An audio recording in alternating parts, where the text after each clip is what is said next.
In today's video, I'm going to teach you how to change your Trello password.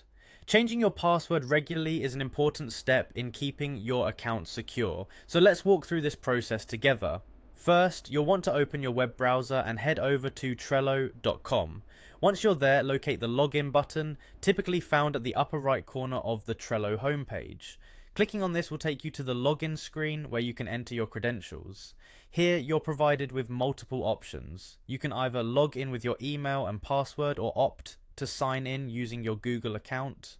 Choose the one that applies to you and proceed to log in. After you've successfully logged into your Trello account, look towards the upper right corner for your account icon. This is usually your profile picture or your avatar initials. Click on this icon and a drop-down menu will appear. From this menu, you will see an option labeled Manage Account. Clicking on this will redirect you to a new page where you can manage various aspects of your Trello profile. On the account management page, locate the security section. This is where you'll find settings related to your account's security features, including your password.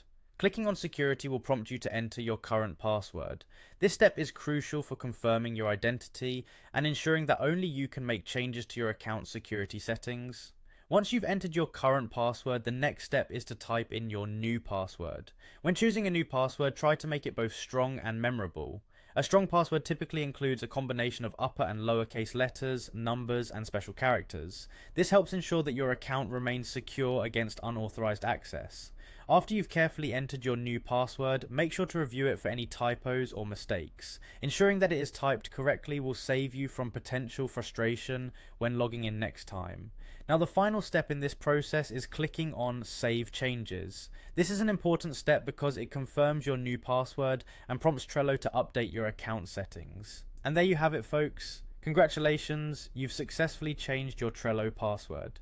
Regularly updating your password is a good practice to maintain the security and privacy of your information. We hope you found these instructions clear and easy to follow. If you have any questions or encounter any issues, feel free to leave a comment below and we'll be happy to assist. Thanks for watching, and don't forget to like and subscribe for more helpful tutorials like this one. Stay safe and keep your account secure. Have a great day.